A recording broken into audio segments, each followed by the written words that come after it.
اگر ایک بندہ مسلمان نہ ہو لیکن انسانیت کی خدمت کرتا ہو جیسے مدر ٹیریسا، تو آپ کے نزدیک وہ جنت میں جا سکتی ہیں؟ یہ میری بات بہت اچھی طرح سن لیجئے، نہ دنیا میں لوگوں کے کفر اور ایمان کے فیصلے کرنے کا مجھے اختیار ہے، اور نہ قیامت کے بعد جنت اور جہنم کے فیصلے کرنے کا اختیار ہے۔ جنت اور جہنم کس اصول پر ملے گی وہ قرآن نے بیان کر دیا، وہ میں آپ کو بتا سکتا ہوں۔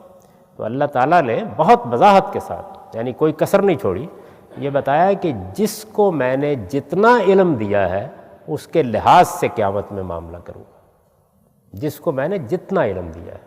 چنانچہ سورہ اعراف میں دیکھیے کیا کہا ہے، نقل کیا ہے یہ کہ قیامت میں کچھ ایسے لوگ بھی ہوں گے جو کھڑے ہو کر یہ کہیں گے کہ ہمیں تو کسی پیغمبر کا پتہ ہی نہیں تھا، ہی نہیں، معلوم ہی نہیں۔ اور مزید الفاظ یہ ہیں کہ ہمارے آباء، ہمارے باپ اور ہمارے اجداد اور ہمارے پرانے لوگوں کو بھی کوئی پتہ نہیں تھا، ایسی جگہوں پر ہم پیدا ہوئے رہے، تو پروردگار ہمیں آپ کس لیے پکڑ رہے ہیں؟ تو وہ یہ کہیں گے کہ جو علم میں نے تمہارے اندر ڈال کر بھیجا تھا اس کی بنیاد پر پکڑ رہا ہوں، میں نے کب کسی پیغمبر کا پوچھا؟ تو اس لیے جتنا جس کا علم ہے، اور مدر ٹریسا کو کتنا علم تھا، آپ کو کتنا علم ہے، میں نہیں جانتا، تو اس لیے اس کا فیصلہ کرنے کا اختیار بھی مجھے نہیں دیا گیا۔ وہ جو دلوں کا حال جانتا ہے وہ فیصلہ کرے گا قیامت میں، اور اس نے یہ کہا ہے کہ میں کھجور کی گٹھلی کے اوپر جو ہلکا سا دھاگا ہوتا ہے اس کے برابر بھی کسی پر ظلم نہیں کروں، اطمینان رکھیے۔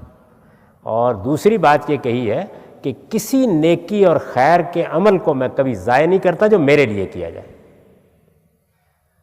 تو آپ جانتے ہیں کہ مدر ٹریسا سے جب یہ پوچھا گیا کہ آپ نے یہ سب انسانیت کی خدمت کے لیے کیا، انہوں نے کہا میں نے اپنے خدا کے لیے کیا۔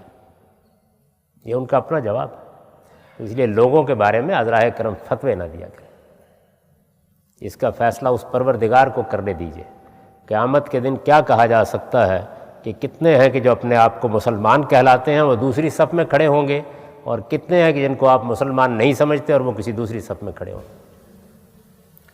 یہ ہماری دنیا کی تقسیم قیامت میں نہیں چلے گی۔